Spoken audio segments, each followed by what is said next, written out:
When you sell your home, the biggest check you write is not to the bank, and it is not to the government. It is the commission. On a typical sale, it runs around 5.5 to 6%.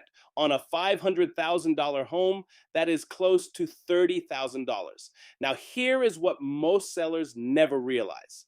In 2024, the rules around that commission quietly changed, and a lot of people are still selling under the old assumptions and handing over thousands of dollars they did not have to. I am Warrick, and I spend my days on the seller's side of real estate. So let me walk you through exactly what changed and how to make sure you are not the one leaving money on the table. First, let me show you how the old system actually worked, because it was built in a way that kept this invisible to you. For decades, the seller paid the entire commission, usually around 6%.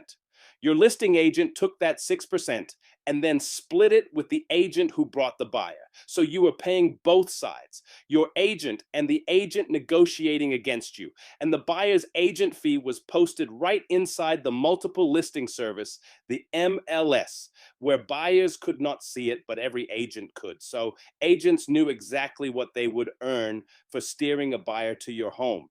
You, the person paying for all of it, were the only one kept in the dark. Then, in August of 2024, a major legal settlement with the National Association of Realtors changed the whole system. And two big things happened. First, that buyer's agent commission can no longer be advertised inside the MLS. The number that used to be posted for every agent to see is simply gone. Second, buyers now have to sign a written agreement with their own agent, spelling out exactly what that agent gets paid before they are even allowed to tour a home. In other words, the buyer's side of the fee is now out in the open, and it is now the buyer's responsibility, not automatically yours. So that brings us to the question every seller is asking me right now. Do I still have to pay the buyer's agent? And the honest answer is no. You are not automatically required to anymore. That fee is no longer baked in. It is now a negotiation, a concession that you can choose to offer or not. For the very first time in a long time, the commission is a conversation instead of a fixed number that everyone just accepts without a word. And that one shift is exactly where your opportunity is if you understand how to use it. Now, let me show you the math because this is real money, not theory. Nationally, in 2026, the total commission still averages about 5.7%.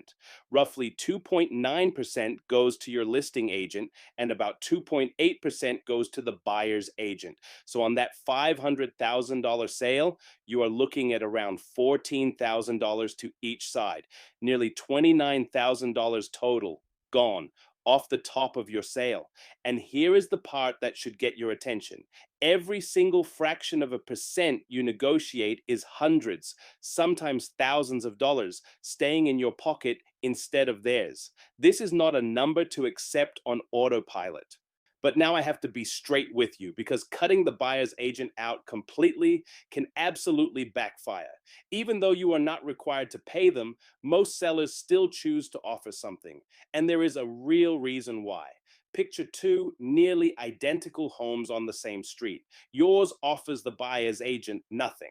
The one next door offers a normal fee. Many buyer's agents will quietly steer their clients toward the home that pays them and away from yours. So you can shrink your buyer pool, sit on the market longer, and actually sell for less. So understand this is not about paying zero. It is about deciding on purpose what you offer and why instead of just handing over 6%, because that is how it has always been done. Let me make this real with actual dollars. Say your home sells for 500,000. Under the old default, you hand over 6%. That is $30,000 gone without blinking. Now imagine instead you negotiate your listing side down to 2.5% and you offer the buyer's agent 2% rather than the old 3. That is 4.5% total. On that exact same sale, you just went from $30,000 down to $22,500. You kept $7,500 in your pocket for one conversation you used to never even have. That is not a small coupon.